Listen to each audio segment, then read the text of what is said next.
Bonjour! I'm Chloe and I live here in the French city of Toulouse. I'm working on my debut romance novel about a couple destined to be together despite all the hurdles they face. If you like the sound of it, then leave a comment. Boo! Lost in your dumb fictional world again? If you like the sound of it, then leave a comment. That's Cedric, my brother. But I doubt it, because we have nothing in common. And he's a massive pain in my...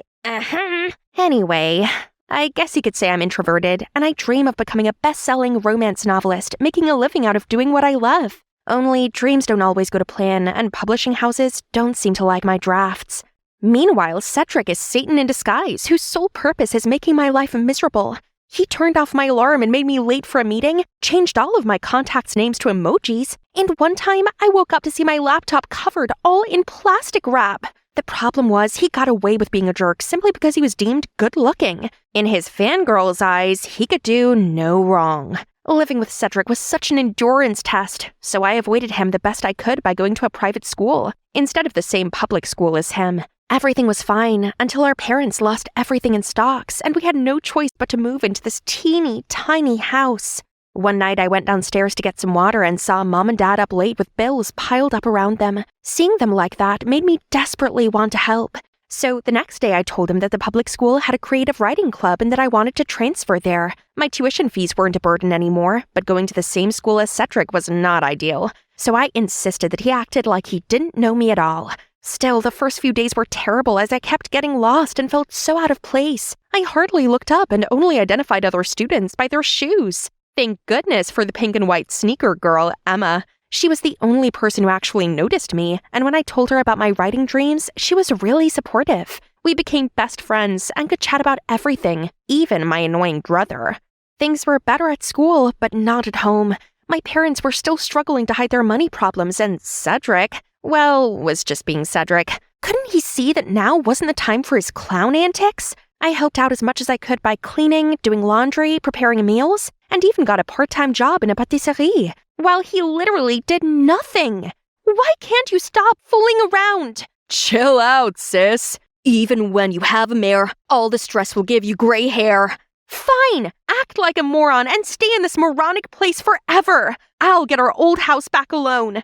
After a busy shift, I just wanted to get home and go straight to bed. Only when walking along the curb, I spotted Cedric doing some dumb, noisy performance. Ugh, such a laughable, selfish bum. I had to seriously hold back, or else my fist would definitely land on his face. Oh, I still had the last chapter to finish. My body was ready to shut down, but I couldn't slack. Not if I wanted to complete it by Louis Beaumont's book launch. He's my favorite author. I'd planned for months to fly to Nice and hand him my manuscript.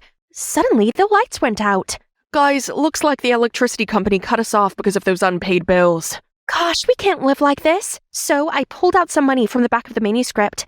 This was money for my Nice trip. But this is more urgent, so I gotta do what I have to do. Mom, Dad, here's some money, just to help out a bit. The next day, Cedric barged into my room with a smug grin on his face. Guess who's going to Paris? Try not to miss me too much, will ya? What? But where did you get your money from? Mom and Dad, duh. Check it out. That's my money? I can't believe this. We don't even have electricity, but they gave him money to go mess around in Paris? I shoved him out of my room and slammed the door shut. I'd always tried my best to not disappoint them, yet they favored my deadbeat brother and spoiled him rotten. All this family stuff was eating me up, so on school day, I confided in Emma. Only when I tried talking to her, she seemed distracted and kept drifting with the music. Em, are you listening? Oh, sorry, but this beat is straight up fire. Look, he's the winner of this contest. Isn't he amazing and talented? I looked at her phone and saw, what? Cedric? So he came to Paris for this stupid contest? Don't talk about him, okay? That's my selfish, uncaring brother I've always talked about. Be his fan, and we can't be friends anymore. Things got even worse when Cedric went home and literally made it rain with his reward money. Chloe, look at all of this money your brother won. Thanks to his talent, we can go back to our old house. Ugh, why is everything so easy for Cedric? He did some nonsense rap and became a celebrity.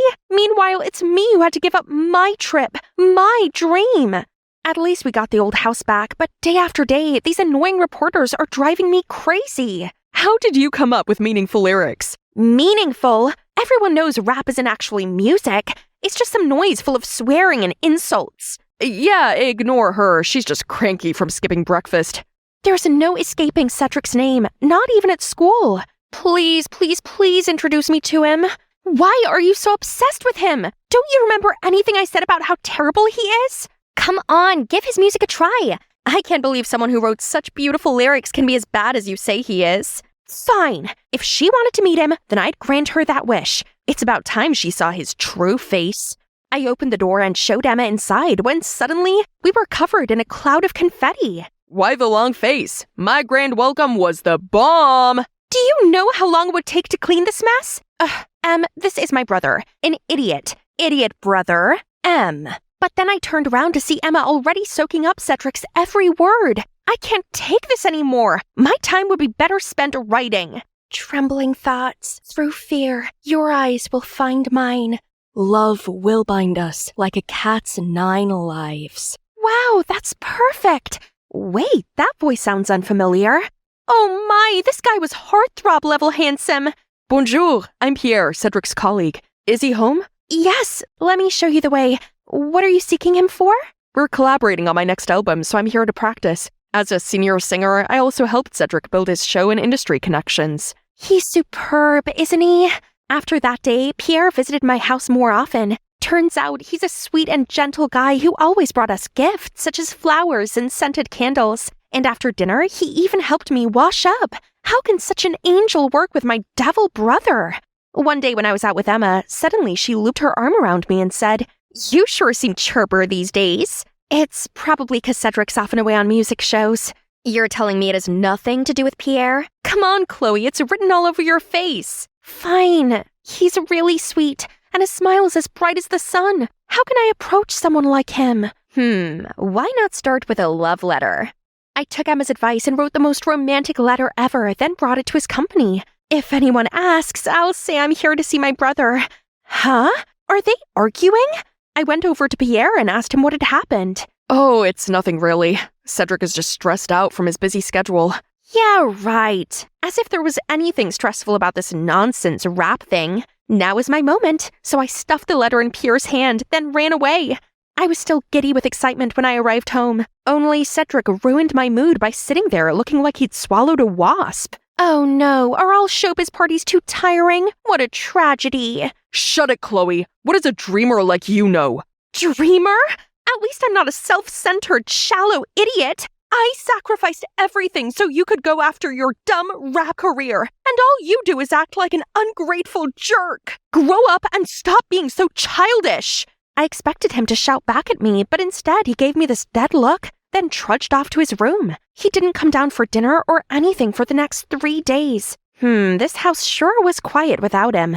But he's a chill guy and things will go back to normal soon, right? I guess I should just enjoy the peace while I could. The next day, Emma showed up at my house all worked up. Is Cedric here? He didn't answer any texts and calls. Huh? You two are messaging each other? I just wonder if he's okay. How typical of you to talk to him behind my back. To my surprise, Emma just impatiently barred past me and ran up to Cedric's room. Then she reappeared with a note. Cedric's gone.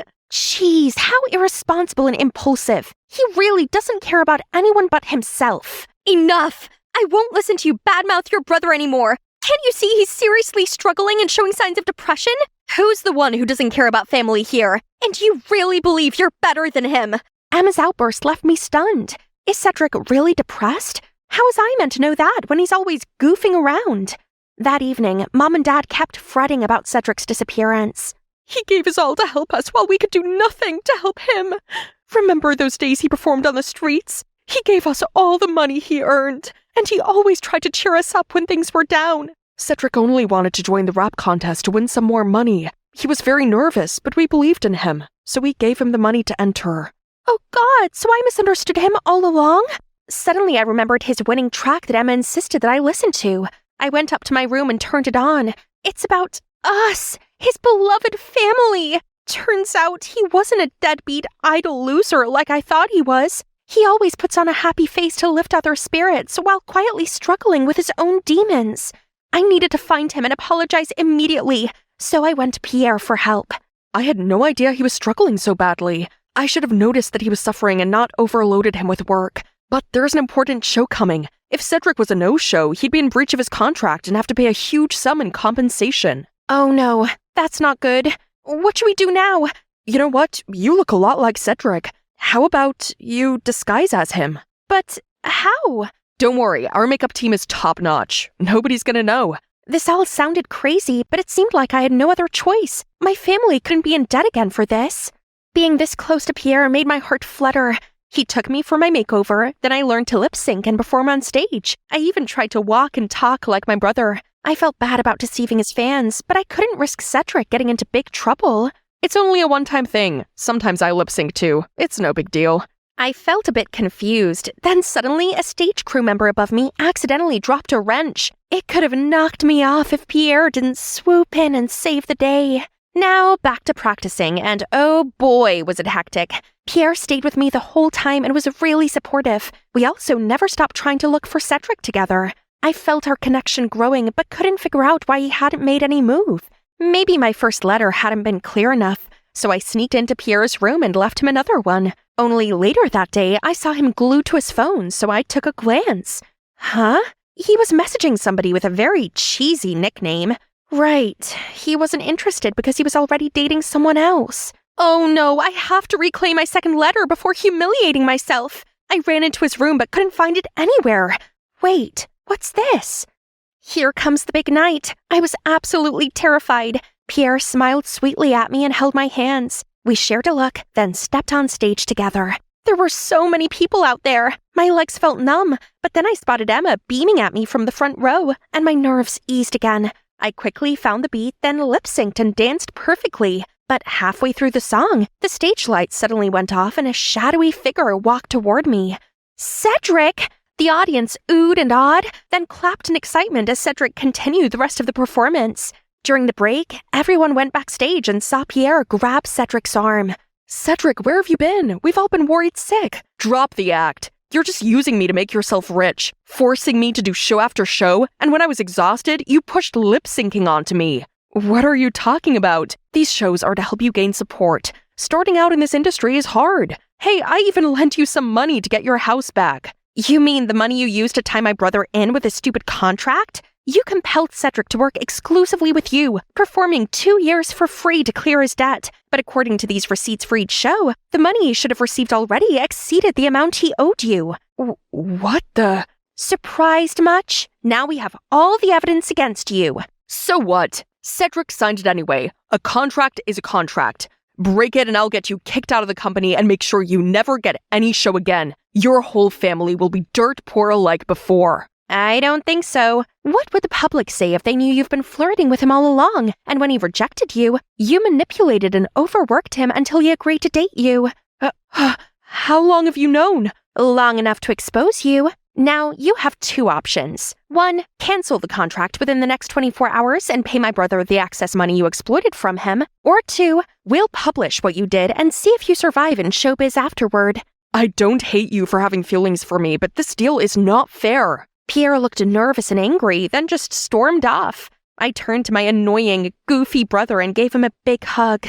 I'm sorry for misunderstanding you before. Why didn't you tell us that you borrowed money to get back our house? I know how much you wanted our house back, so I joined the contest, but the prize money wasn't enough. That's when I asked Pierre. Silly me. If you hadn't found the contract and receipts, I would have still believed his lies and worked till exhaustion. So you did get my message.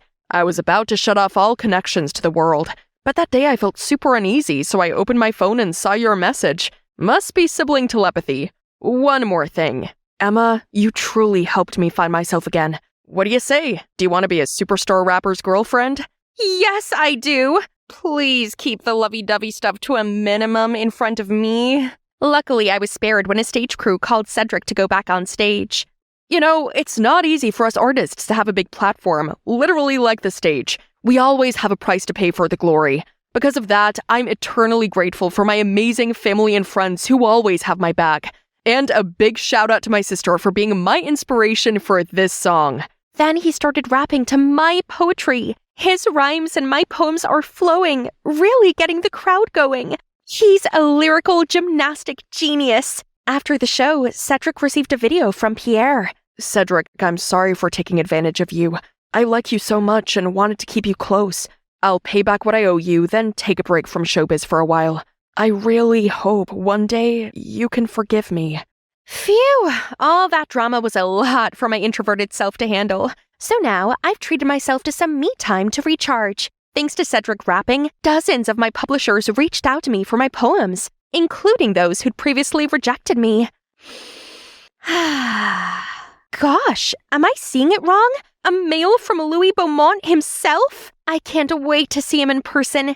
And you, keep working on your dream. Perhaps a secret angel is on the way to bring you a wonderful opportunity. Hi, I'm Nuella. I was raised by a single mom alongside my twin sister, Nancy. Mom was the CEO of a beauty company she managed to establish after our soldier dad passed away and was obsessed with making us look our best to attract customers. But Mom just didn't understand that I wasn't a fan of plastering my face with makeup. Even body lotions made me feel like a slippery eel. My sister Nancy, on the other hand, was a beauty enthusiast, just like Mom. Like one time when I was 13, Mom broke a whole crate of eggs just to use as a face mask. All right, girls, it's face pamper time. While she was busy applying the yucky stuff all over Nancy's face, I snuck off to the kitchen and scrambled the rest. Mom then showed up with Nancy in their ridiculous masks. It's your turn, Nuella. You fried them. Well, a glowing stomach is better than a glowing face, Mom. But it makes you prettier. Makes your skin glow. Listen here, Nuella. I don't know what your deal is reading stupid books all the time. Blasphemy! Books are life, Mom. And I told you I want to be a novelist. A novelist? Do you want to be broke forever? It's the most useless job ever. That's right. All you need to do is invest in yourself to look pretty, and a rich man will surely sweep you off your feet. Why can't you be more like Nancy? How about trying to educate yourself and make your own money instead of waiting for Mr. Moneybags? Writing stories was my jam. Creating worlds in my head and birthing characters gave me more joy than anything. And Mom thought I was kidding until our 18th birthday. All right, make a wish. I'll grant it. I wish for a change of wardrobe.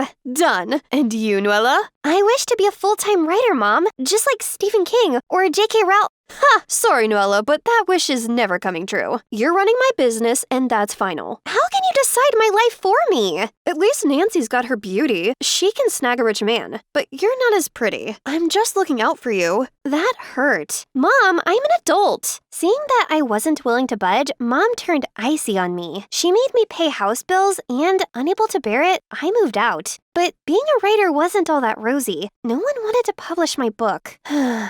And at home, things became way too tough. I couldn't even afford a proper meal after already having lost my electricity in the house. I didn't even have any choice but to find a part-time job so I could support myself. I got hired as a cashier at Eggers Market, a billion-dollar chain store across the country. And that was how I met Keith, a fellow cashier. Sweet guy, but... Hey, Nuella, maybe this weekend we can, I don't know, go to the arcade? Thank you. I mean, I'm not a game person. Sorry. Next time. Bye. I like hanging out with Keith too, but with my life messier than a spaghetti explosion, dating was not on my menu. Missing my family intensified as Christmas approached. Then, one evening, out of the blue, Mom called to spill the beans that Nancy was tying the knot. She wanted the family together for Christmas, one last time before the big day. I was excited to see them again. Little did I know the life-changing drama that lay ahead for me. On my way to catch a cab for the ride to Mom's house, I smacked into a guy. Get out of the way, little girl. I caught a glimpse of a snake tattoo on his arm. Totally freaked me out. Those guys just robbed one of Edgar's Market stores. Are you okay? What? Which one? The one on Broadway. It's like someone is targeting Edgar. True that. It wasn't the first time Edgar's stores had been robbed. I prayed the one I worked at never became a victim.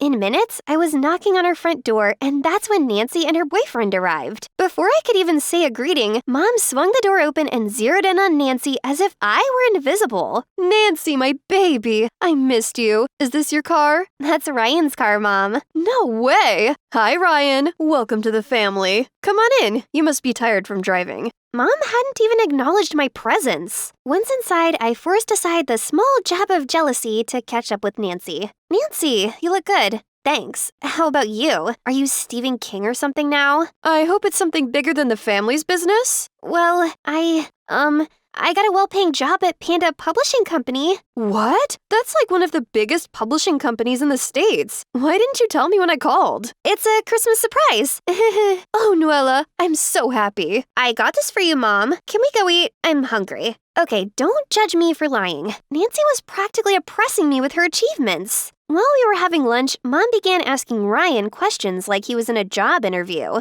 So, Nancy says you come from a really big family? Yeah, my dad is Edgar, you know, the CEO of Edgar's Market. At that bombshell, my mouth rejected the food in it. Noella, are you okay? Drink water quick. I'm okay, Mom. Goodness gracious. Ryan was the CEO's son, the big boss of the company I worked at? He doesn't seem to recognize me, though. It makes sense because we've never crossed paths because my department was in the basement of the organizational hierarchy. But now how could I go to work with him under the same roof without getting busted? I spent most of that night thinking of a solution. And before morning, I had a master plan in place. And the plan first started with Keith ringing our doorbell. Hello, is Lady Noella in? I'm Keith, her chauffeur. Chauffeur? Oh, I see you met my driver. Just one of the many perks working at Panda Publishing. See ya. As soon as we left the house, I changed into my work clothes. Keith, you're a lifesaver. What's with all this drama? What's wrong with telling them you're a cashier? You won't understand. I can't let Nancy have the upper hand all the time. She has everything going well in her life, and I have nothing. You have me, Noella. Do you want to get a coffee quick? Sure. That same day, we were busy at work when Ryan strolled in acting all bossy to everyone. Quick, Keith, cover me. What's going on? It's just the CEO's son. He's the one Nancy is dating. If he spots me, he'll blow my cover. Are you sure he's dating Nancy? Because he's with our manager right now. Ryan was two-timing my sister with our manager? I peered over the counter, and that's when I saw Ryan cornering Katie the blondie. I approached the shelf where Ryan was, pretending to rearrange while eavesdropping. Starlight in, 8 p.m. Don't be late, handsome. So this guy was three-timing my sister, the manager, and Katie? I was so shocked I almost busted my cover, but I escaped before I could be seen. I rushed home to tell Nancy. Nancy, Ryan is a womanizer. I saw him with a girl. You saw him? Where? How? Are you stalking my fiancé? No, Shoot, I couldn't tell her I worked for his family's company.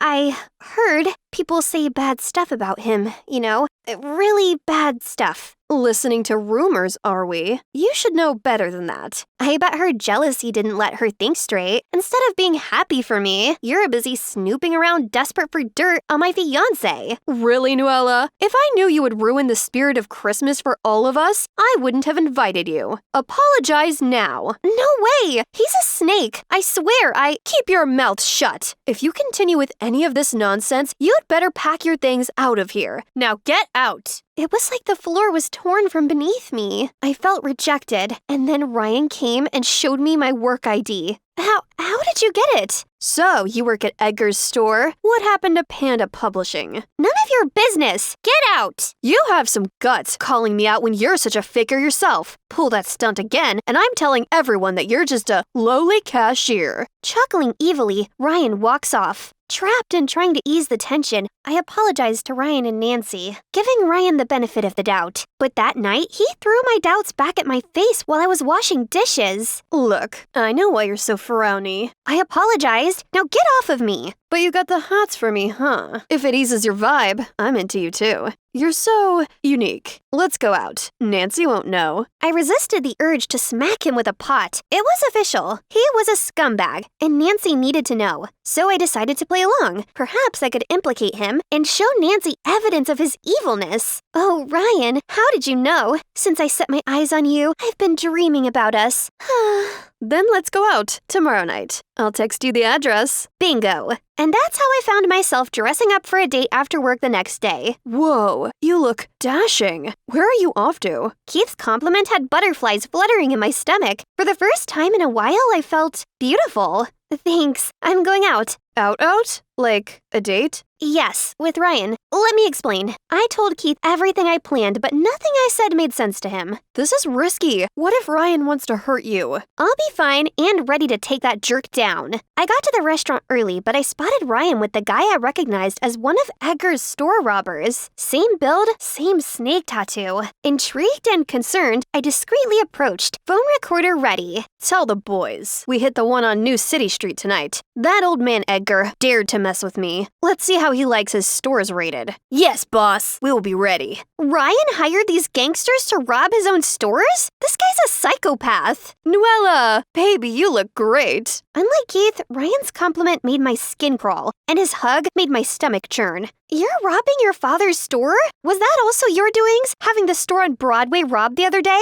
It's my future store. Consider it taking an advanced paycheck. You won't tell. You know what's at stake. Too bad for you. Right now, I think my sister's safety is more important than my pride. Ryan tried to grab me, but I bit his arm and ran away, leaving him cradling it in pain. I raced home to spill the beans about Ryan. Nancy, Ryan is, but I was greeted by a hot slap. That's for trying to steal my man. What? I wasn't. My friend saw you at a restaurant with him. I was just faking it. You know what else? I called Panda Publishing today, but they said there was no one by the name Nuella working there. Turned out you're working at a store as a cashier? Yes, I did, and I'm really sorry, but look, Ryan is dangerous. He works with a gang that robs his father's stores. How can we trust you? If you can lie about your job, you could lie about anything else too. Why do you keep disappointing me? Their palpable disappointment felt like the world crashed on my shoulders. There was only one person left to turn to. I'm going to meet his dad to expose him. I have a recording of him admitting to crime. He will regret messing with me.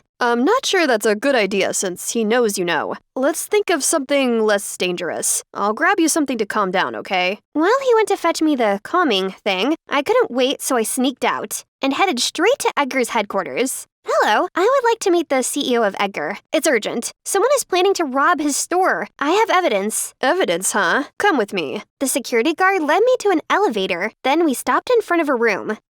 Boss, someone's here to see the CEO for the robbery of the stores. She has evidence. The door opened, and instead of Ryan's dad, I was looking at Ryan? I tried to run, but they caught me and pushed me in. I was so scared. I should have listened to Keith. You little witch! Because of you, Nancy dumped me, and now you're reporting to my dad. How dare you? She made the right choice. You're the furthest thing from boyfriend material. The manic look in Ryan's eyes told me I was a goner. But suddenly, Keith burst in like a superhero with 2 policemen and saved the day. Freeze! The police! Are you okay? I nodded and hugged Keith in relief. His broad shoulders calmed me down, and I knew I was safe. You might as well swap your ears for something else. Sorry. You never listen. Always so impatient. I know. Yada yada yada. Why are you so stubborn? I shut him up with a kiss, and it felt so right. Turned out, Ryan's dad had kicked him out before because of his prodigal habits. But instead of turning over a new leaf, Ryan formed a gang targeting his dad's stores. Now, Edgar planned to give him a taste of jail to cool off. News of my heroic escapade spread like wildfire, reaching my family before I could even get home. The moment I stepped into the house, Mom and Nancy hugged me like I'd been away for a year. I am so sorry for misjudging you all this time. You were just looking out for me, but I was so shocked and heartbroken I got mad at you when actually Ryan was the jerk all along. I love you, sis. And I'm so sorry for lying. I just wanted Mom to be proud of me too. But I'm proud of you, Nuella. After the hardship I suffered losing your dad, money became the paramount thing in my life. I thought it was all there is to happiness, so I pushed you guys to get it. But now, I realize I was wrong. Imagine if Nancy never married Ryan, how unhappy she'd have been. Whether you're a cashier or Stephen King, I don't care. I just want you girls to be happy. Merry Christmas, my love. It was the best moment of my life. Finally, we could understand each other. Our reconciliation had to be a good luck charm, because on Christmas Eve, I got a call from a movie producer who wanted to adapt my novel to a movie. The contract was gonna pay millions. Finally, I was making my big break as an author. We celebrated that special Christmas with a big feast. And boy was my mom and Nancy surprised when Keith showed up. What's your chauffeur doing here? Chauffeur? No, everyone meet Keith, my boyfriend, who, by the way, was just promoted to the overall manager of Edgar's Market. Yep, that had been decided by Edgar, the CEO. Welcome to the family, Keith.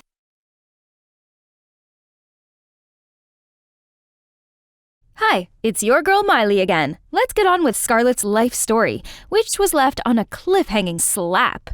Watch your tongue. Regardless, we won't be working together. That's final. Tell me, are you scared people will figure out that I'm your daughter? Right, you never even came to see my frail, bedridden father. I never needed a mother like you anyway. Then a smack landed on Scarlett's face. She held her left cheek, eyes wide open, and glared at the person standing in front of her with great fury.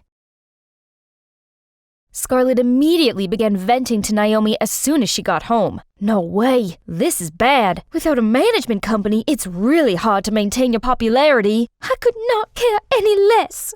But obviously, Scarlett cared a lot. I've put so much effort into this, and now it's all going down the drain? Meanwhile, Naomi was more relieved than sorry. What now? I won't tell you what you want to hear. It's a dog-eat-dog world, and you're too young to have enough willpower for it. That describes my sister, don't you think? What's wrong? Talk to me. I can't take this anymore. She is vicious. She doesn't give a flying crap that I beat myself up trying and orders me around like a puppet. This is draining me day by day. I'm exhausted. When the video ended, Athena stayed quiet for a bit, then asked Naomi to leave. What about me? I'll think about it. So Naomi returned home and awaited Athena's call, but days had gone by and not a single word from her mother, not even when Scarlett got kicked out. After that fierce fight, Scarlett had to move into this shabby motel. Sheesh, where did she go? She might be mad at me, but she can't lash out like this. This woman has the audacity to call me after all that? Ugh, who needs Athena and her company? I can do this myself. Yahtzee! There's still one event I got invited to. That's my chance! Of course, she asked Naomi to help and be her +1, who happily agreed. But without the usual professional team, it took the girls too long to get ready, so they missed the red carpet ceremony of the fashion show. Luckily, Scarlett could still start networking at the after-party. However, her social battery was draining fast, since she didn't know anyone here. Her eyes were darting around nervously, while Naomi ran about with a little kid's excitement. That body of yours is absurd, and even more mind-blowing up close. Have a drink with me, would you? No thanks. My date is getting my drink. Sorry. What? You think you ate? And nobody like you is lucky to even have my attention. Excuse me, is this guy bothering you? No, actually, yes. What took you so long, baby? Sorry, babe. There was a long line. Phew. Their charade works like a charm, and because of that, our shy girl got to know this gentleman. He's Finn, an art director / princess maker at Creative Artists Agency. Going independent is really tough, especially for newcomers. If you work with us, you'll have more options to your liking. I mean, it's your personal brand. For real, though? Ahem. Finn, this is my sister Naomi. Say hi, Naomi. Nice to meet you two. From that day on, Scarlett had been under Finn's management. He's so gentle and such a smooth talker, but when it comes to work, Finn can be pretty harsh. No, this whole fit makes you 5 feet tall, and that top's from last year's collection. Try to keep up.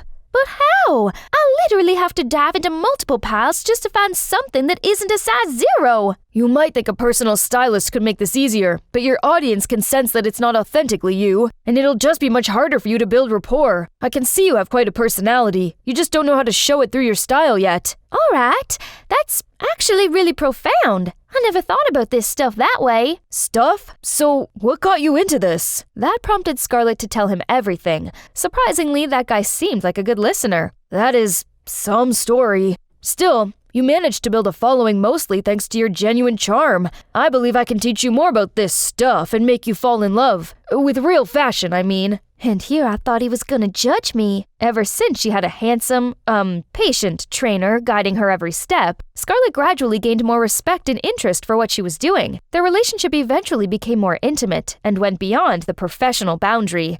It looked like they knew each other in their past lives. Here, one tasty reward for you. Yes! Oh, hang on. I'm on a diet. Consider today your cheat day. Something to keep you motivated. Come on, an ice cream won't put you in a food coma. You're right. Oh, sorry.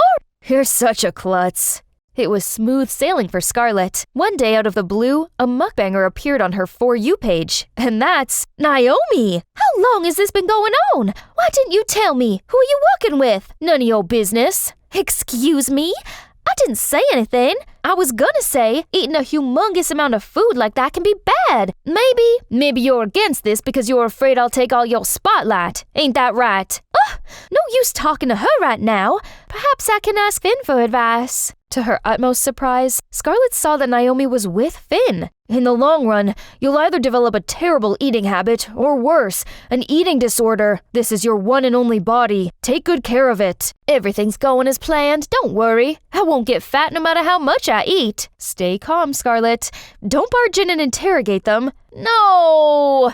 Finn, I can't believe you brought Naomi down that road. I asked him to. Interfere again and we're no longer sisters. Those traitors thought they're so smooth. Fine, let the Cold War begin. On the other hand, Finn tried to make amends, but to no avail. I didn't have the chance to explain myself. Scarlett's emotional state took a nosedive, while Naomi's mukbang channel blew up. Needless to say, she was absolutely delighted. See, I am on Scarlett's level. I already got millions of hearts and a dedicated fan base. Little did Naomi know, praise is often followed by criticism and haters. Look at this pufferfish's face. I don't think it's because she's stuffing her face constantly. Girl just got played by genetics. Girls, be nice. Why are you defending that ugly glutton? That's my sister. Problem much? I can't sit still and let her do this to herself. But who could possibly get to her? Definitely not me. In the evening, Scarlett saw that she had hundreds of missed calls, all from Athena. What does she want now? We already went our separate ways. However, that prompted Athena to come see her at her place. Please, don't make a scene. I'm here to talk. You are making a scene showing up here. What do you want? It's about Naomi. I am worried about her. That finally convinced Scarlett to have a talk with Athena, which led them to an unexpectedly long discussion about their family. I'm not asking for your sympathy, but you should know how we cut ties. Your dad and I are polar opposites. I wanted the hustle and bustle in life, but your dad wanted a peaceful life in the country. I did try to raise a family with him back there. God knows I tried. But that ain't me. So, when I left, your dad was so angry he banned me from ever returning. Don't you dare bring that face here one more time! Leave us alone! Since then, I could only watch you two from afar. If it makes you feel any better, he took care of us very well. He's a family man, always has been, and Naomi, I soon realized that she's my spitting image. Impulsive, chipper, yet naive. I didn't want her to be in show business, especially this young, or else she'd make the same mistake I did. That's why you were my pick. I never intended for us to fall out. I truly wanted a wealthy life for you, and I thought I could train you into a star like I did every other girl. So when I heard you say how exhausted and trapped you felt living with me, I decided to end it as well as your suffering. What? When did I tell you that? Actually, Naomi told me. You're not supposed to know this. Oh, turns out her action that day was triggered by Naomi. Did my sister do that because she was looking out for me and simply thought I wouldn't tell Mom myself? Or was there any hidden motive? I'll have to find out myself. If we didn't have this heart-to-heart today, our feud might go on forever. Come to think of it, her iciness could have been the product of the cold, harsh show business. Their mother-daughter talk went on till dawn. Scarlett also told her that she hated this job at first, but slowly warmed up to it, and now wanted to commit to it, which made Athena really happy. At the same time, Naomi's videos gained more viewership as well as so many hate comments she couldn't ignore. Anyone reading such remarks about themselves would more or less be upset. Sensitive Naomi got a panic attack. Right at that moment, Scarlett stepped into her room, realized what was happening, and hurried over to catch Naomi. Then she put her in a fetal position. A few minutes later, Naomi calmed down. Feeling any better? Yes, I can breathe normally now. Thank you. Then stop your monkey business this instant! I talked to Mum. She said you're not ready to be an influencer, and I agree with her. Do you have anything to say for yourself? Mom doesn't know me. She didn't raise me or help me become famous, and now she's getting you on her side to go against me? I thought the same, until we spoke. We misunderstood her, Naomi. And you, still worried about me stealing your thunder? We'll see who's more famous and rich. I've had enough of you. Naomi's reaction was so scary. Scarlett couldn't believe this person was her sister. When Naomi stormed off, she didn't have the strength to go after her either. Was I too much? No, absolutely not. She deserved it for what she did. Scarlett can never understand what it's always like to feel inferior, less important, or constantly trying to escape her shadow. As Scarlett was having a migraine because of her sister, she suddenly received Finn's message, which was asking to see her that evening. He told her to come to this cafe. Although Scarlett was still mad at Finn, she wanted to hear him out, seeing how urgent his texts were. It's Naomi. She's resorting to problematic measures to avoid weight gain. Her staff said that she always tries to purge in the bathroom after shooting each video, so I kept an eye on her, and also saw her starving herself for days before going on camera, or drinking slimming tea. I got worried but can't do much about it cause, well, I'm not her manager anymore. I saw her this afternoon, but she won't listen to me now. Have you tried talking to her? I haven't been able to get a hold of her since this morning. Ugh! Scarlett, I'm so sorry. I wanted to help Naomi because I saw her passion burn so bright. So I hooked her up with the right people and such. And mostly because I wanted you to never mind. Meanwhile, Naomi was somewhere no one could find her. She curled into a ball, eyes glued to her phone. I'm such a big fat loser. Right then, Scarlett's phone got a text message. It's from Naomi. Scarlett's face darkened as she read it. I'm doing fine, but I need some time for myself, so I'll be away for a while. Don't look for me. At this point, we should put aside our differences and search for Naomi together. Both Finn and Scarlett looked everywhere, but found no info on Naomi's whereabouts. It's like she vanished into thin air or used Ninja's technique to hide herself. Also, Scarlett was really busy fulfilling her duties as a model. This is so weird. Naomi can't go a day without updating her story, but it's been days without anything new on all of her socials. All right, you're a little pale lately, Scarlett. It's one thing to worry about Naomi, but take care of yourself, okay? Like you care. Of course I do. You are my sole focus now. Don't just push me away. Aw, who can stay mad at someone this sweet? Since Scarlett and Finn resumed their collaboration, her popularity soared. However, they made no progress in finding Naomi, which upset Scarlett. Even though she's surrounded by fancy material stuff, she wasn't truly at ease. All of a sudden, #CancelScarlett became #1 on Twitter's trending page. Then multiple screenshots of seriously problematic tweets that are supposedly from Scarlett's account surfaced, causing more public backlash. Obviously, she got boycotted, which led to her follower count plummeting and her losing contracts with multiple brands. Despite the company's effort to clear everything up, the damage was done. The fact that those photos were fake couldn't stop keyboard warriors from attacking her, and Scarlett had to face horrible insults on a daily basis. So, all this time, Naomi had to deal with this kind of stuff? That must have been mentally excruciating, especially since she couldn't share with anyone. And I even reprimanded her. Naomi, where are you now? I'll definitely find out who's behind all of that. Cyberbullies must pay. You all think you can hide behind your screen and spit out whatever filthy words you know to bring down people with a reputation to uphold. You picked the wrong targets this time.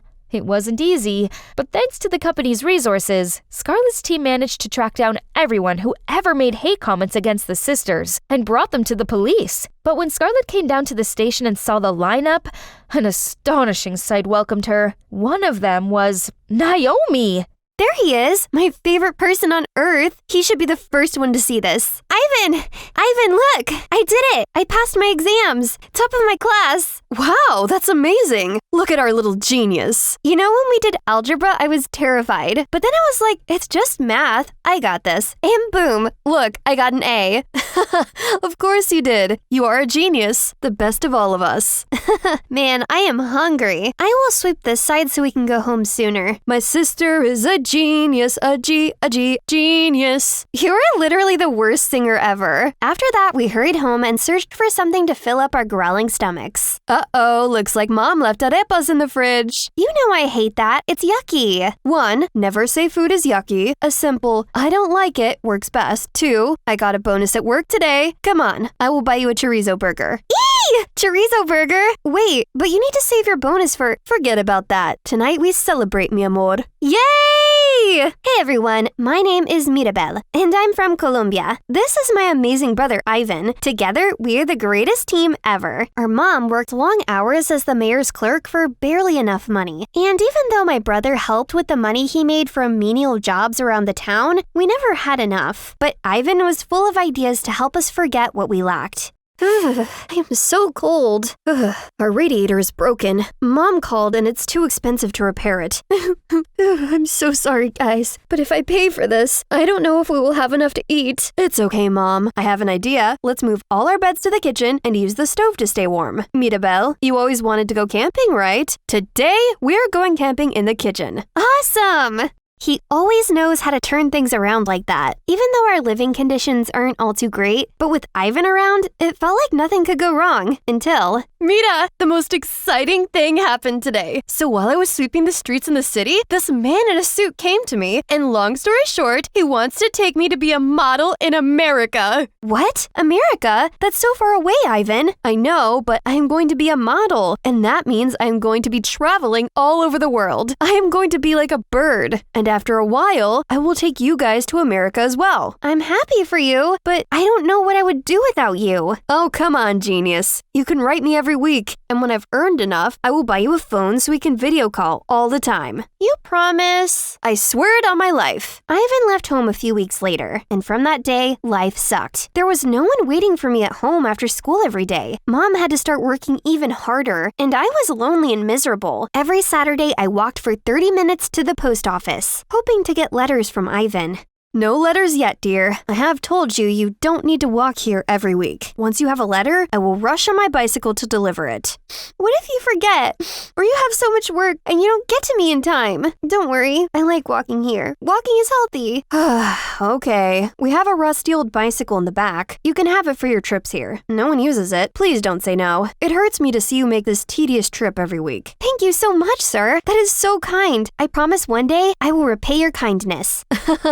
I know you will. I excitedly went to get the bike. This probably was the first time I felt happy about something after Ivan left. I was pedaling while humming my favorite song when I bumped into a rock which made me lose balance and head straight to the sidewalk. Oh my god, I am so sorry. It's been a long time since I rode a bicycle. A bicycle? You call this death trap a bicycle? Now I have to get a tetanus shot because that filthy thing touched me. I am sorry. Yes, the bike is dirty, but I don't think you will get any diseases. And I am supposed to take your word for it? Do you even know what a tetanus shot is? Listen, boy, I have said I am sorry, and I don't know what else you want from me. I am very sorry. Goodbye. How dare you? Come back here. With my new bike, I dropped by the post office more often, but life didn't get any better, as there was still no word from Ivan, and later that summer, I graduated high school. I knew my mom couldn't afford college, so I got a job helping the postman deliver his mail. One day, I had to deliver mail to the Santiagos. They were the most powerful family in our town. Their house was a castle. My heart was tumbling in my chest as I placed the mail in their mailbox. As I turned to leave, I heard a voice from the hedges. I looked over and saw the devil boy. Hey, you! Aren't you the girl that hit me the other day? Why are you here? Security? Whoa, wait. I'm just doing my job. I didn't bother you one bit. Job? Oh, with that dead trap. I can't just let you go off and hurt another innocent person. Get over here and directly hand me my mail. I was confused, but hey, it's the Santiagos. I better do what any of them say. So I stepped into their yard and met this smug Diego. But that's not all. After that, he still wouldn't let me leave. That whole afternoon, he made me judge his paintings, give him recommendations for dinner, pick a name for his new pet, etc. Weird stuff. Guess rich people just get lonely sometimes. And that went on every single day after. Gosh, why do the Santiagos have so many mails? And every time I got to their mansion, Diego was already there by the gate waiting and bombarded me with 1,000 silly side quests. He even followed me on my mail delivery. What are you doing? Too rich you don't know how to spend money and time? Well, don't you see? I'm spending them all on you. Haha, right, I'm flattered. Seriously, do you really think our family has that many mails every day? It's all my love letters to bring you to me. Then suddenly, he leaned in for a kiss, but I dodge it. Why? You don't like me? People like me don't get to like people like you. Your parents would destroy my life if we're a thing. Look at me. I will never let any harm come to you. You are the only joy in my day, the love of my life. I need you. Just trust me. Okay. And just like that, we started dating. I didn't think of him this way at first, but I guess his sincerity had gotten to me. He's always around, he gave me all the caring and attention I haven't had in a while, which made me feel like I wasn't alone anymore and I could get through everything, thanks to our love. One day, I came home after a long day and I found my mom outside. Everything we owned was littered on the streets. Mom, what happened? What's going on? I don't know. I just got here and I found these men here, moving our things. I tried to speak to them and they pushed me down. As we spoke, a flashy car pulled up right in front of us. So, this is the girl you have been wasting your time with? Look at her, filthy, poor home. You are a disgrace and a disappointment, Diego. Diego, what is going on? Dad, you can't interfere in my life like this. Fine then, make your decision. Break up with her or I'll disown you. Not even one dime to your inheritance. Daddy, that's not a funny joke. We will sort this out. Mirabelle, I was just bored and you're just a gold digger. We both know that, so... What? You promised to protect me. I'm sorry, sweetie. Don't listen to that. I'll explain tomorrow, okay? Then he quickly got in the car and they drove away. I tried to contact him first thing in the morning, but to no avail. I sneaked up to his house, but only to hear the maids saying he's already long gone to some European dreamland, continuing his lavish life among lavish people as his dad wished. So, my so-called loving boyfriend has left me for his dad's money. But without so much of a proper breakup, while his family is destroying my life, getting us kicked out of our own house, and even getting my mom fired from her job, I felt like breaking down. I've lost everything. This life was just out to get me and I wanted to give up. But looking at Mom, I couldn't bring myself to do so. I wish Ivan was here. He would know how to fix this, as he would never give up. That's right. I was raised by my wonderful brother, and maybe it's time for me to channel his strength and fill his shoes, keeping this family alive and well until he's back. So, swiping the pain aside, my mother and I gathered what we could, and we left town because we knew the Santiagos would never let us have peace. We went to live with an aunt, Mom got another job, and I started working as the judge's assistant at the local court to support her. One day, I was at work scheduling meetings when I heard a voice that left me shell-shocked. Excuse me, is the judge available to meet me? Ivan? Mira, it's really you. Oh, I have been looking for you. You left us. I waited for you. We waited for you for 2 years. I am sorry, Mira. I tried to reach you, but America was hell. There was no modeling contract. I got there, and I was worked like a horse. My boss prevented me from writing letters to you guys. When I could finally write home, I never got any response. I thought something had happened to you guys. So I came home 3 months ago, and I have been searching for you guys since. Mira, life has been hard for me, and I thought I lost you guys too. I am so sorry. You are home now. Ivan being back brought joy into our lives again, but he was very sad. He wasn't the Ivan I knew. All he did was sleep and being all depressed, and it broke my heart to see him that way. Ivan, you need to snap out of it. What am I supposed to do now? Go back to sweeping the streets or go back to America and start from zero? How do I know things would be different now? I have learned that if you want to make something happen, you have to do it yourself. Ivan, we are going to America. I was saving my salary to get a college degree, but we are going to use it to go to America. You are right. There's nothing for you here, and it's going to be different this time because you are going to have us. But what about you? You were supposed to go to college. Yes, but you are forgetting that I am a genius. I will always find a way to make it work. Okay, let's do it. America was different. Ivan actually got a modeling gig this time, and in 6 months, we were comfortable enough that my mom didn't need to work long hours. Everything was looking up. I applied for a national scholarship, which I won, and I got to go to law school. I graduated top of my class, and I can never forget the joy on my mother's and brother's faces when I read my valedictorian speech on graduation day. Ma'am, there is a client insisting on seeing you. I can't take any more cases, and I have to go to court in an hour. He is insisting, Ma. Fine, send him in. Mira, is it really you? Oh my God, I saw on the TV that big case you won, and I knew I had to come see you. Diego? Hello, how can I help you? Wow, you are even more beautiful than I remember. Let me stop you there. I don't have time to reminisce on the worst times of my life. Be quick. What do you want? Mirabelle, you know I had to do what my dad wanted. He was going to disinherit me. I didn't want to hurt you. What do you want? Okay, my company, we are having an issue with taxes, and we need a good lawyer. Everyone is recommending you as the best in town. Please help me, for the old time's sake. Sake? I'd spit on that sake. You're delusional if you think I would ever help you. I hope your company burns. It's been nice chatting with you, but I have to head to court. My fiancé is waiting downstairs. Goodbye, Diego. I hope I never see you again. Hey, Diana here. Last time you saw me, I had received some life-changing news. I'd lived in a beautiful castle my entire life, but only as a servant to my best friend, Princess Anne, until I was revealed a huge secret. I was actually the daughter of the late Queen Mary. Only she wasn't dead. She was being held prisoner by her sister, the current Queen Miranda. Also, that made me a real princess. I was still skeptical about it, so I went on a mission to find answers and free Mary. I found a friend in Harry, a delivery driver for the castle, who showed me the poor conditions most people in the kingdom were living in. But the thing is, I didn't spill a word to anyone about my identity until I received my DNA results, confirming a connection with Queen Mary. Why? All this time, you've been keeping it from us? Your citizens? I had my reason, okay? And I only found out about this not long ago. But yes, Queen Mary is indeed still alive. Then I began to tell Harry and his father the whole story. I know it sounds crazy, but I believe you. DNA doesn't lie. I'm sorry for doubting you. But the important thing is, you're the true heir to the throne. You're gonna be the key to end Miranda's tyranny. Slow down, son. We'll need a perfect plan, or else it would cost us our lives. And we can't do it without you, Diana. I couldn't help but feel overwhelmed. The fate of the whole country was now resting on my shoulders, and I wasn't sure I was ready. I needed a little time to clear my head, so I took a walk through the town street, only to see this heartbreaking scene. Please, Diana, help us. Our supply is running out, and we'll soon owe grand tributes to the palace. Next month is Princess Anne's coronation. I didn't know what to say to them. I couldn't promise I would succeed. Gosh, I just needed one moment away from all this.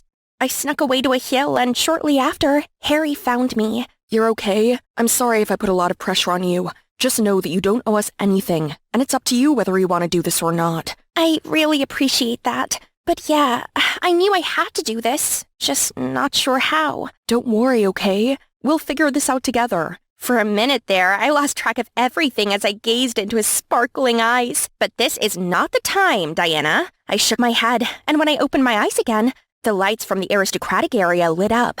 That's when it hit me. Hey, let's ask the Noble District for help. They have more resources than they could ever need. We've tried that, but every single time they'd send hunting dogs to chase us away. So they're just as corrupted as Miranda. Then we'll have to take it from them instead. Let's assemble the people. The next morning, everyone gathered at the square. I had rehearsed my speech all night, and I was ready. Citizens of our kingdom, listen to me carefully. Rise up and reclaim what belongs to you from the nobles and the dictator Miranda. We can't keep our heads down and put up with this anymore. We need to unite and fight them for our resources. But we're not fighters. They take us down immediately. That won't happen. We outnumbered them by a wide gap. We can beat them if we're willing to. So, what do you say? No one replied. They all looked concerned and doubted my words. Right then, some nobles walking their ferocious hunting dogs passed by. Hey, what the heck do you think you're up to? Dissolve, immediately. Then they released their barking dogs on the crowd. People started screaming in fear. I tried my best to calm them and bring the truth to light. Can't you see? These people and the Queen live in luxury because they robbed us of our food, our wealth, our dignity. Do you know what the beef and pork you worked so hard to raise are used for? To feed these dogs. Meanwhile, all you have to get by on is dry, moldy bread. And you're just gonna accept that? Do you want to spend your whole life bowing down to these cold-blooded people? I held my breath as they murmured to each other. Then they stood up taller, stronger, together. Get out of our town. You have no power over us anymore. They shouted at the nobles, forced them and their dogs to retreat. The people cheered as they left the city square. Harry and I looked at each other, knowing we needed to act now. So we led the people to the nobles' food storage to reclaim everything that rightfully belonged to them. The news of our coup quickly reached Queen Miranda, who issued a nationwide warrant for my arrest. I had to watch my back everywhere I went, but luckily, the citizens were looking out for me too.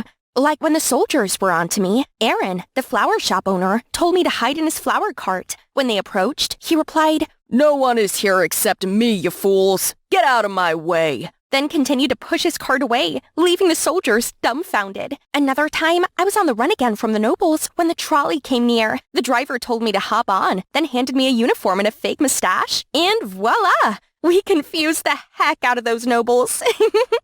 But there were many more encounters like that with Miranda's minion. It'd be a matter of time before they caught me, so we had to overthrow Miranda before that happened. At the same time, we also needed to get a stable food resource for the people. I knew the castle's layout like the back of my hand, so we hatched a plan to sneak in. And we had to take action before the coronation ceremony, when Anne is supposed to ascend the throne. If not, Anne would just become Miranda's puppet, and the country would endure her tyranny for many more decades. This was our only chance, because the palace's security would be at its most vulnerable since everyone would be gathered at the chapel preparing for the coronation. It is time to end this, once and for all.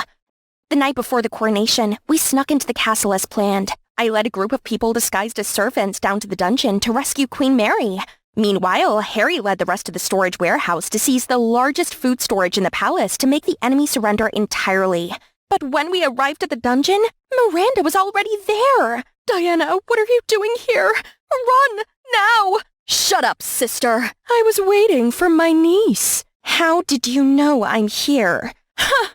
Do you genuinely believe you could pull off this foolish treason plan without my notice? Guess you really are nothing more than a dumb maid. Guards, bring them out. I turned around and saw the guards dragging Harry and his team to the cellar. My guards have already captured your other crew in the warehouse. It's time to end your ridiculous rebellion. You... Unless you'd like them to be banished from the kingdom instead. Do whatever you want with me, but leave these people. Miranda smirked hearing my words and ordered the guards to throw me along with the others in the cell. Please, Miranda, she doesn't deserve to rot in here.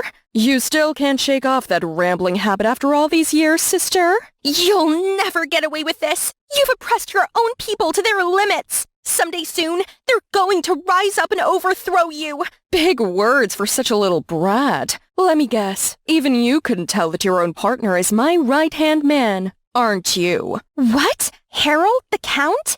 You're lying. It can't be. Harry, why are you standing there? Say something. But he only turned away, in shame. So this is real? Had he been pretending to be on the people's side all along? What about his family? I asked him to turn you over for my guarantee of his family's safety and a lifetime supply of food, and he agreed. He had no obligation to you now. He's already betrothed to Princess Anne. Betrothed? You'll have the rest of your life in the dungeon to think it over, brat. Harold, let's go. I was dumbfounded when I suddenly heard a familiar voice echoing through the dungeon. Diana, where are you? Anne, is that you? I'm straight ahead. There you are. I was so worried when you suddenly disappeared. I'm sorry I couldn't tell you everything. It's okay. I just heard the whole thing since I followed the guards who dragged Harold down here. But don't you worry, I can plead to my mother to release you, under the condition that you and your mom leave the country and never return. Why?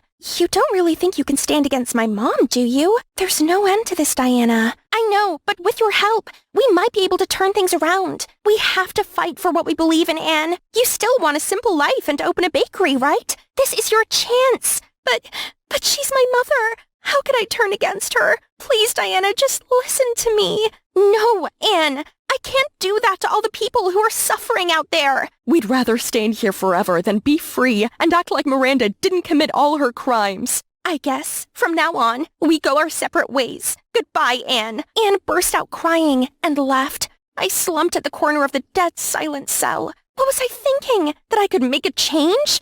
And now I had failed everyone. Queen Mary, Stella, Harold, Anne, and everyone else. I don't think I could do this anymore.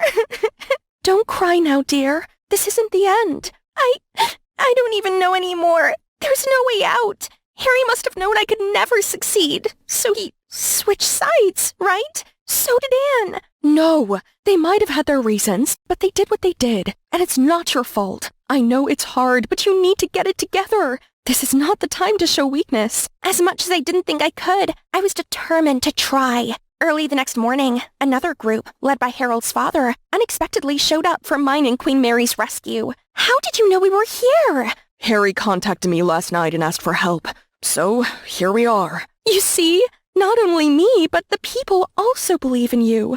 I suddenly understood why Harold had to pretend to be on Queen Miranda's side yesterday. He had a backup plan all along. Now we needed to go stop the coronation ceremony ASAP, before it was too late. When we arrived, Anne was already walking up to receive the crown. I dashed through the spectators to get to the front of the crowd. Stop! I object to Princess Anne's coronation because I, Diana, daughter of Queen Mary, am the legitimate heir to the throne, and I have the DNA test as proof. The crowd grew loud as they reacted to this news. Even the soldiers stopped in their tracks. Guards! Seize her! Before they could reach me, Harold and a group of civilians created a human shield around me, ready to protest. Order!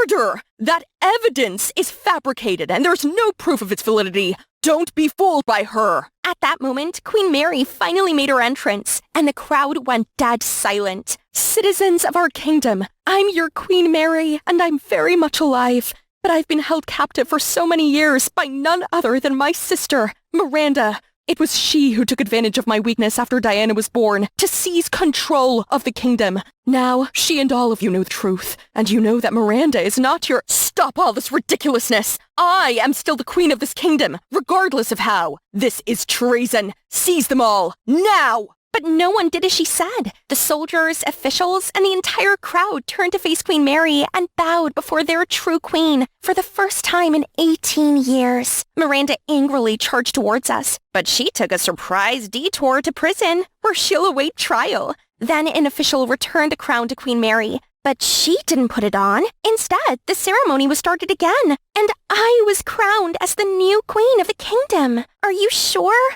I still have so much to learn. Why don't you see it for yourself? All hail Queen Diana!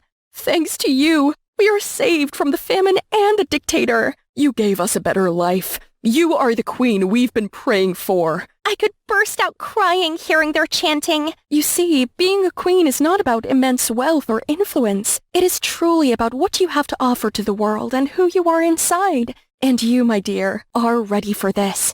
Thank you. I'll try my best to live up to your legacy, Mom. I gave her the biggest hug as the crowd cheered on. And so, I officially became the queen. My first order of duty was to return what rightfully belonged to the people.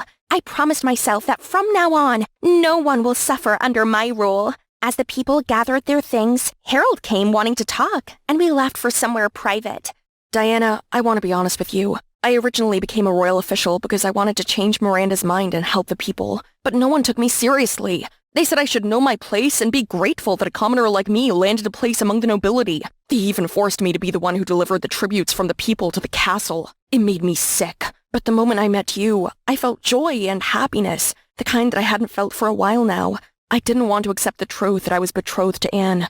I just wanted to be with you. I didn't know you feel that way. Mom told me you like me and want to be with me, and she'll let us be after I was sent the throne. Anne! I'm sorry to say this, Princess Anne, but your mother has been deceiving you. I was only engaged to you by her force, not my own will. I deeply regret disappointing your feelings. I'd never expected my first love would end like this, but I'm glad for you, Diana. You two have my blessing. Oh, Anne, I never meant to hurt you. No, this will be good for me. I can finally leave the castle and have a normal life. Become a baker, like I always wanted. Thanks to you, Queen Diana. As sad as it made me to lose her, we'd grown up together after all. I knew it was best to respect her decision and let her go. It was what we both needed. Now that everything else is sorted out, I can breathe a sigh of relief. Oh, wait. Not yet. Harry or Harold? Which one is it? Whichever one you like. Let me make this clear. I'm still mad at you for lying. So you'll face punishments, mister. Well, look who's flexing their power on day one of the reign. What? You dare challenge the queen? No. This humble servant of yours is ready to obey the almighty queen's orders for the rest of my life. Then I order you to kiss me now. At your service, your majesty. Then he pulled me closer and swept me off my feet with the most passionate kiss ever. Guess my story does end like a fairy tale after all, huh? Jody and I dragged our aching feet on the hallway after the whole day searching every corner of this mall. Oh, my legs are toast. I don't think I can walk further than this. Who makes an ad without specifying an official store? I can't believe we've walked to 10 stores and we can't find her. Let's try this last store. If she isn't here, then we get an Uber and go home. We walked into the store holding the last string of hope, and there she was, sitting majestic on the shelf. We ran up to the shelf and Jody, being Jody, started to cry. She's so beautiful! We finally found her! The baby Stella doll collection! We quickly brought Stella to the cashier, then walked out of the store like world champions holding a trophy, knowing everyone was staring at us like we were crazy, as if we care. Hi, I'm Leah, and here's my bestie, Jody. I've known her all my life. We've grown up together in the same neighborhood. As long as Jody and I are together, nothing matters whatever shenanigans we were up to. Today, we just got the perfect doll to complete our doll collection. That was all that mattered. It's not easy to find someone sharing our weird hobbies, right? Jody is the queen bee of everything, and she has always pushed me to be a better version of myself. Like when she became the swim team captain and always encouraged me to join the team, and it turned out that I actually loved swimming. The next day, we came to the pool to see Dee, our team member, doing a perfect backstroke. Good job, Dee. Then he gathered us and announced the upcoming synchronized swimming competition. And naturally, Jody secured one position and the other was also up to her. Sir, that's easy. It's Lee. I know you two are joined at the hip, but it needs more than that. With all due respect, sir, believe me, Lee is perfect for this position. It's a synchronized duet. Who else can you trust to be in sync with me other than my best friend? I was happy that Jody had so much confidence in me, but also anxious. I've never been in any nationals before, but it's a great opportunity, and I never took it for granted. I'm gonna try my best to prove my worth. So instead of joining Jody's family on a skiing trip, I stayed behind to practice in the town swimming pool in the summer. One day while resting, I suddenly felt water splash on me. Then I saw the most beautiful boy on earth. He was coming out of the pool, and it felt like the sun was radiating on his skin. I watched him climb up the lifeguard ladder and put on a name tag that read Evan. Okay, it seemed like I got my future husband's name. And now it's time to show what his wife was capable of. Then I showed off my best moves, but he barely looked at me, so I knew just what I needed to do. Help! Help! I'm drowning! Right at that moment, Evan dashed into the pool and rescued me like a brave knight. You saved me! Wow, you're so strong! And you are so pretty. And then he winked at me. Ho ho ho, I guess I drowned again in those eyes. From that day, I started going to the pool every day. Evan always waved at me, but that was all. He never made a move to come near me again. I couldn't fake drowning every day at the pool, so I settled for the friendly waves. Finally, Jody was back from the holiday. So tell me everything about the mystery lifeguard. He was so gorgeous, but I'm not sure about him. He hasn't asked for my number yet. You should have walked up that ladder and said, "Hey, mister, do you like me or not? Because time is running out." That's definitely what you would do. Exactly. Like yesterday, I was at the mall with my mom and I saw a boy, Mark, at the ice cream stand. He was drop-dead gorgeous. I walked straight up to him, took his phone, put my number in it, and told him to call me. And he did that night. Whoa, would that work with Evan? Only one way to find out. The next day, I mustered my courage and marched straight up to Evan. Hi, Lee, right? Yes. How are you doing? Good. Hey, let's go up the lifeguard's chair. There's shade there. He offered his hand to help me go up there. Actually, I wanted to talk to you sooner, but it's kinda super busy here the past few days. You know. Oh, that's it.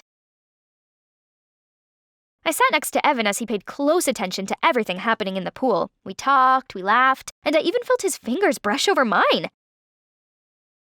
Talking with him was so fun that I forgot the mission today. Ask his number. It's all right. We had loads of time for this. But all that went away when I got to the pool the next day, and he wasn't there for the days after. There was still no sign of him. He came and went just like a fever dream, leaving me aching in a quick fever of first love.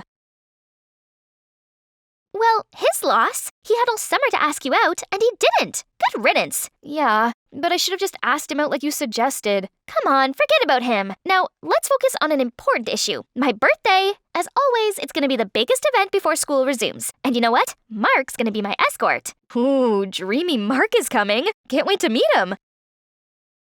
Just like Jody described, her parents spared no expense. Her party was packed with all friends at school and some of her social circles that I've never seen before. But in the middle of them was For a second, it felt like I was dreaming, like I'd spent the entire summer dreaming of this face. Evan was here in flesh and blood. I was about to confront him, then, you came! Lee, meet Mark. Mark, it's Lee, my bestie. What? My head was spinning. So Evan was also the Mark guy Jody had been talking about the whole summer? How could it be? When Jody spared herself to other guests, I dragged him to the corner. Evan, what are you doing here after disappearing all this time? And Mark? What's with the name? Actually, my name is Mark. The pool was too cheap to make a new name tag for me, so they made me wear an old one for a former employer. And I just took the lifeguard job in the summer. Things just got a little hectic, so I forgot to tell you. I never planned to hurt a beautiful girl like you. What? No! You don't get to flirt with me anymore! Besties like the same guy. How could it be more typical of dramas? No, sisters first. Jody was with him, so I'd better stay away. That's right, there's no other way. With the decision having been made, I tried to hold my aching heart to sleep. Until the next day at school. I was grabbing things from my locker when someone startled me. Hey, Lee! It's great to see you again. Evan? Mark? Why are you here? I go here now. Now I could swim in your beautiful eyes every day. See you around, gorgeous. That's not good. Lee? What's going on? Why was Mark looking at you like that? Oh, screw. She saw that? That's it. It's better that she heard it from me and not from someone else. I took her to a quiet spot and explained everything to her. The look on her face was not reassuring. So, are you saying that Mark is Evan, the lifeguard? Then let's go to the pool to check. I already told you he doesn't work there anymore. We can ask Mark directly instead. Excuse me? Asking him? Sorry, I'm not like you to ask this kind of question. What does that mean? I just see you're making excuses to steal my boyfriend. Stop being Delulu. What? Talking about Delulu, Mark is not your boyfriend yet. Let's see who can win him. Challenge accepted, bestie. I couldn't believe in my ears. Jody had been thinking of me like that all this time?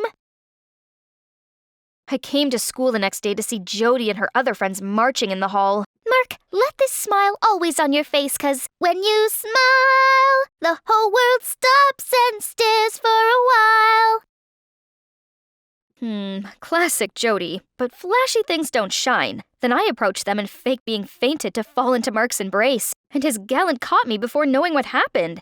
Aw, you saved me again. How can I pay you back, my love? I could see the fire burning in Jody's eyes. At lunch, I went to the canteen with Mark. I could feel the distance of the time wore away, but it's nice to talk to Mark/Evan again. But Jody, out of nowhere, sat down beside him. Hi, Mark. And Lee? Watch out your food, Mark. Do you know one time she was so hungry that she stole her date's food while he was in the restroom? So, do you know, Judy used to devour the whole turkey on Thanksgiving? She just peed into the pool last week. You know that? Hey, it's just an accident. And you bought your mom's Gucci bag and blamed it on your brother. Not as interesting as you still needing your mom to sing a lullaby every night. Geez, I wish American presidential elections could be as hot as girl fights. Too frustrated, I blurted out every secret we kept together since we were kids, until teachers stopped us. We had to clean every single corner of the pool as punishment. Let me help you, Jody. Thank you, bestie. Yeah, bestie my butt. And just like that, the Third World War continued. The whole school started whistling about the famous friend duo of the school turning to bark at each other. Go ask your queen bee first. One day, Mark came to find me, and we were talking for a while. I'm sorry. I think I need to be held accountable for what is happening between you and Jody. No, it's not your fault. Just some girl stuff, you know? Then from nowhere, Jody stormed in. It's you! You tore up my swimming presentation draft to the coach, right? What gibberish are you talking about? The draft was just right there on this table, but when you came, it disappeared. We found this near your locker. What was it? It's a piece of paper from Jody's draft? I'd never seen it before, let alone tore it. I saw with my own eyes. Don't you dare try to deny it. But I'm with Mark all this time. I can't do this. I just came, so I'm not sure. Enough with your lies. You'll no longer be accepted in our team. Get out! What? You can't. Don't forget I'm your partner in the upcoming competition. Of course I can. I'm the team captain, and Dee will be my partner. Everything was happening so fast. My head was spinning. What's going on? I've never done such things. But Mark? Why didn't Mark defend me when he knew I was innocent? Was everything worth fighting for that guy? Now I felt like I lost everything. My best friend, my swimming spot. When it's already bad, Mom knocked my room with the most terrible news. Hey, what's going on with you and Jody? Nothing. Nothing. So why is she burning your dolls? What? I looked through the window to see her burning our collection. I immediately ran to her house. Jody, no, please. She didn't. She let it all burn. That was it. Our friendship was burnt to ashes like our dolls. A few days later, Jody and Mark became official. Thanksgiving came, but I felt lonelier than ever. Not because Mark chose Jody, but our dying friendship. So I came to the swimming pool in town. While letting myself float on the water, I heard a very familiar voice. Lee, is that you? Oh my god, I hoped I would bump into you here. Don't even speak to me, you devil. Did I do something wrong to you? You ask? You forgot what you've done to me a few days ago?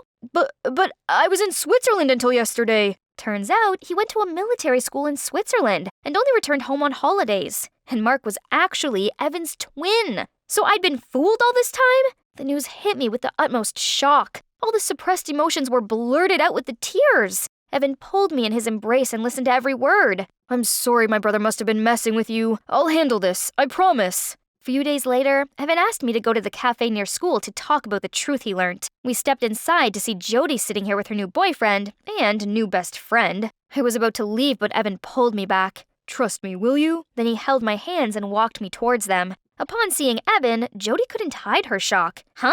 You look like my boyfriend! Yes, I'm his twin brother. Right, Dee? You know her too? She is our sister. Well, half-sister. We have different last names. Then Evan told everything. But you know what was new? And here is your presentation, Jody. It's my sister who hid it, not Lee. I gave you the chance to come clean, but you refused it. I'm disappointed, Dee. But why blaming me? Because it's always been you. Jody will always choose you just because you're her best friend. How fair is it? I'm also a good swimmer, you know. So at Jody's birthday party, she overheard Mark talking with me. That's when an idea came to her. She asked Mark to help her cause a rift between me and Jody so that she would replace me to become Jody's partner in the swimming competition. So you ruined our friendship for this? Then Jody ran out of the cafeteria. It felt good that I'd been vindicated, but it hurt that breaking our friendship was so easy.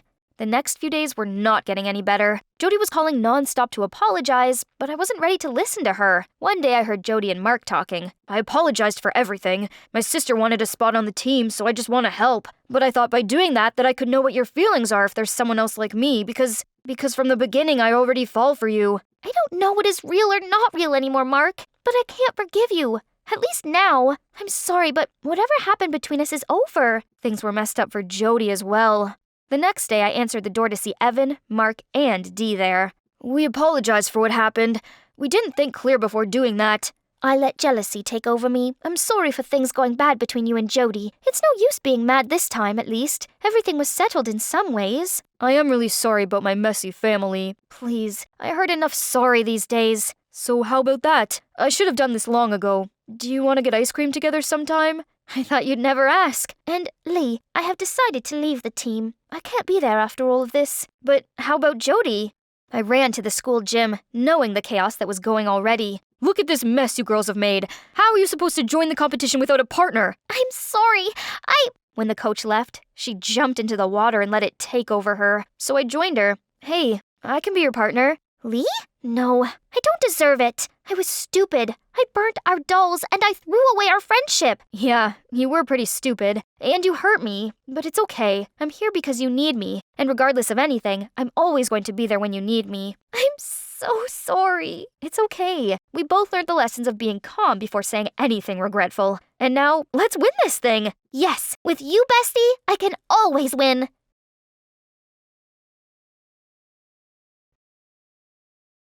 It was a Saturday at my environmental club. I saw my friends chatting, so I hurried over to join them. What about Walmart? Walmart? You guys hang out there? Can I come too? I love looking at wall stuff. Huh? Why was everyone gawping at me like an alien?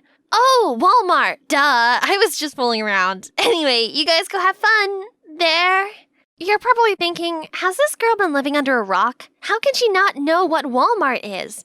Well, now I do. Hi, I'm Jasmine, the only child of the biggest hotelier in New York. Growing up rich, I was used to lavish parties and being around wealthy families. That's how I met my girls, Katie and Ashley, daughters of my parents' business partners. I may have lived a privileged lifestyle, but I was actually happiest when I got to work in my art studio. I had an anonymous Tumblr account where I shared some of my finest oil paintings. I'd been talking to this one fan for a while. Daniel. He's such a hottie. And he loves art too. But best of all, I just found out we're going to the same high school. Yay! So when the school year started, I asked to meet Daniel in person. Oh, that must be him! I was about to greet him when suddenly a girl appeared. Wow, there sure are a lot of rich girls around here. I swear I saw a few of them ogling you. Ugh, please. You know how I despise those spoiled princesses the most? I just can't stand being close to them. Oh no! Daniel hates rich girls? I can't let him see me today. Not like this. So I texted him saying something had come up. Over the next few days, I found out that Daniel was Mr. Cool with all the straight A's, currently the president of the Environmental Club. And he's single. So that's Haley, just a close friend of his. I was determined to conquer Daniel's heart. I just needed to figure out a way to get around his whole anti-wealth thing. Aha! I'd pretend to be some normal girl and join Daniel's environmental club. In the meantime, I'd make him fall for me before telling him the truth about my Tumblr account. Of course, I couldn't let Katie and Ashley know about this either. And here I am, at the environmental club. I immediately approached Daniel with candies, but you know how terrible rappers are for the planet. Besides, Dan doesn't like sweets. At lunchtime, out of habit, I ordered fast food. But as I went to fetch it, I saw everyone gossiping amongst themselves about the terrible person who dared to order food in single-use plastic. Oh, silly me.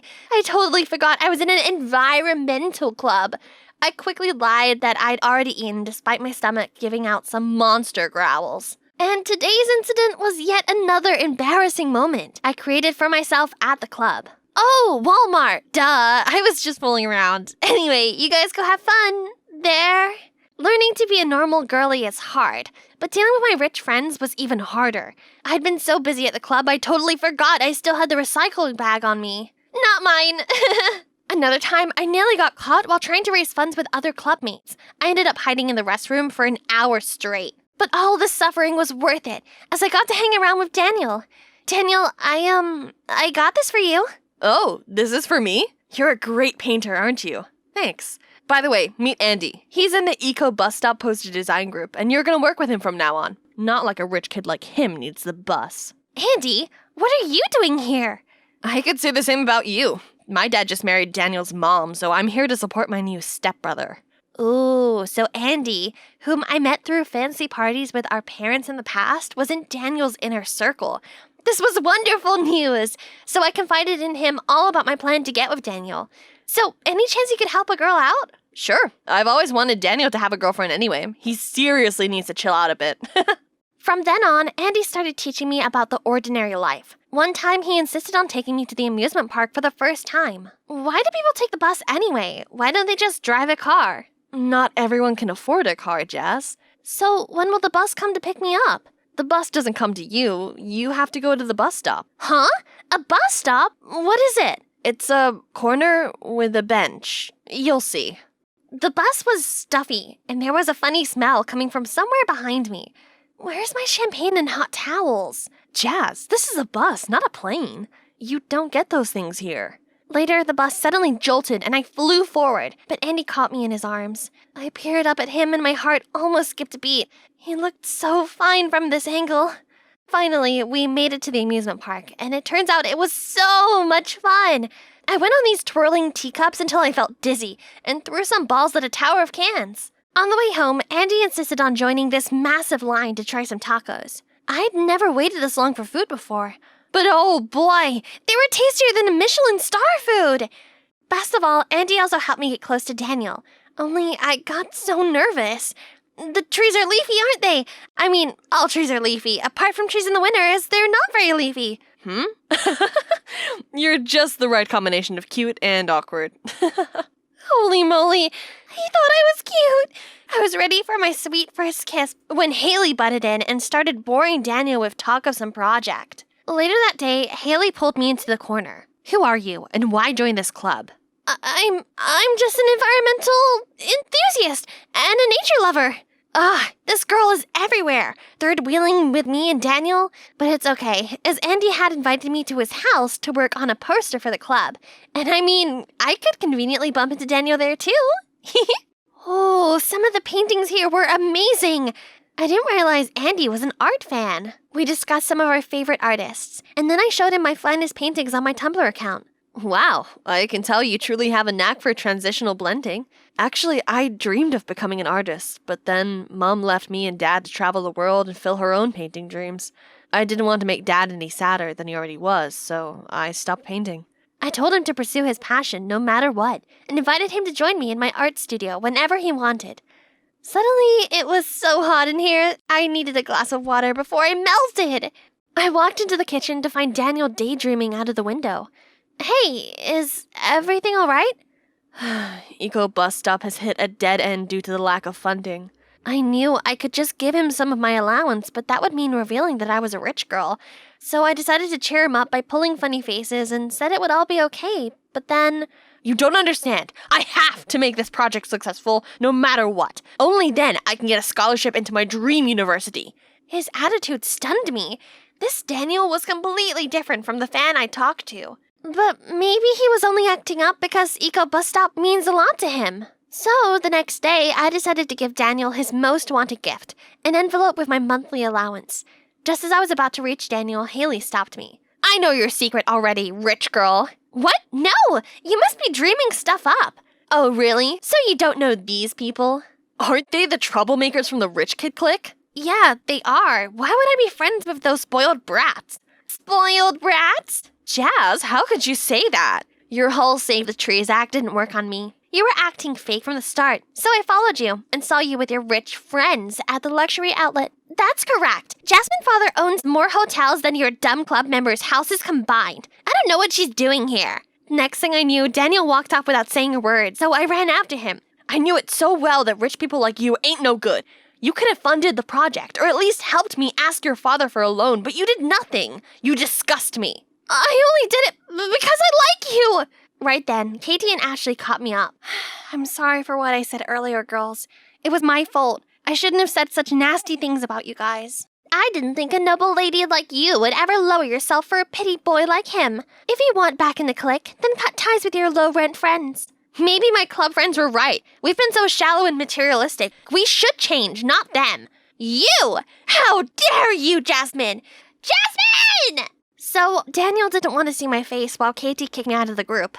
For 1 week straight, I shut myself in my room. It was awful, but it did give me time to think more clearly and come to realize I should stop chasing Daniel. Instead, I want to be more active at the environmental club as I truly love contributing to the greater good. So, the next morning, I went to the beach cleanup with the club. Everyone looked so shocked to see me, especially Andy. You're back! I'm so glad you came. How have you been? Then we chatted happily while cleaning up the trash with everyone. Only Daniel and Haley were visibly annoyed, but I just couldn't care less. From then on, I was busy helping prepare for the Shark Tank show to raise capital for Eco Bus Stop. One day, Daniel approached me and apologized for overreacting that day. He went on to explain that his mom's been labeled a gold digger ever since she married Andy's dad. He wanted to show that, unlike Andy, who had been born into privilege, he didn't need money, and that he could get a scholarship into his dream college through Eco Bus Stop. Hearing this, I softened and forgave him. After that, we became friends again, and I think he was flirting with me. Hey, Jazz, you look nice today. You've got such beautiful eyes. But for some reason, every time I was with him, all I thought about was Andy. Time passed by, then came the Shark Tank qualifying round. The whole club nervously watched Daniel present the project. And guess what? Our project was selected for the final round. Right after that, Daniel followed me outside. Jasmine, will you be my girlfriend? I was so confused that I mindlessly nodded, but somehow I didn't feel happy at all. On my first date with Daniel, I found my mind wandering back to Andy. Worse still, I felt like he was avoiding me. A few days later, I threw my 16th birthday. All my friends from the environmental club were there, except for Andy. Later, Daniel went on stage. Hey everyone, I prepared this special song for my girlfriend Jasmine. You say you're sorry, but it's too late now. So save it, get gone, shut up. 'Cause if you think I care about you now, girl, I don't give a fudge. Next thing I knew, everyone was gasping and giving me pitiful looks. So this is for you, Jasmine, you useless, rich, spoiled little brat. Happy birthday, you're dumped. I froze, but tried to pull myself together. Yes, I'm rich, but never useless and spoiled. People are more than just their social class, you know. Suddenly, I saw a fist flying through the air. It was Andy punching Daniel. You jerk! You'll pay for this! Then he leads me away. Andy sat me down on a bench, and I just couldn't stop my tears. Stop crying already. He doesn't deserve you. He never did. But I couldn't deal with this right now, so I turned and ran off without uttering a word. After crying myself to sleep that night, I knew the next day I had to be tough, so I returned to the club to get my stuff. Hey, I'm sorry about what happened last night. I never thought he could do such terrible things to you. And I'm sorry for being harsh on you this whole time. I know now that was wrong of me. It's okay. I guess it was just my fault from the start. I ignored the fact that we were incompatible just because he was my fan. Daniel is your fan? Yeah, from my Min Arts account on Tumblr. Oh god, that's you? I'm the fan, not Daniel. Oh, that makes sense. I guess I misunderstood everything all along. But why is there a photo and info of Daniel? Haley admitted to having a crush on Daniel. But now that I see his true colors, he's just not worth it anymore, you know? I'm gonna leave this club too. It's Daniel who needs to leave. Just wait and see. Despite still being in a mood, I showed up to Shark Tank's final round to see the project I contributed to. And yes, our Eco Bus Stop project finally got the funding approval. When suddenly, I'll invest in the project, but I don't want Daniel as my partner. I want it to be Haley, as she's the real mastermind behind this. All the club members shouted in union to support Haley and boo at Daniel. What about our deal? You said your father would invest in my project if I dumped Jasmine publicly. I don't know either.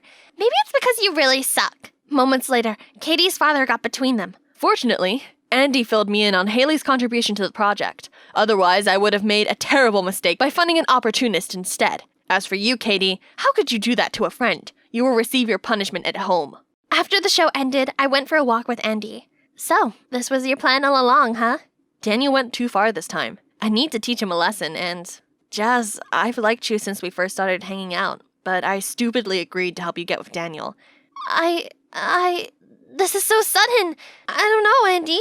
I promise to take care of you from now on. Please give me a chance. Andy, actually, I like you too, but my stupid self kept telling me to pursue Daniel, and all this time I've been thinking about you a lot, but I just need some time. That's all I need to know.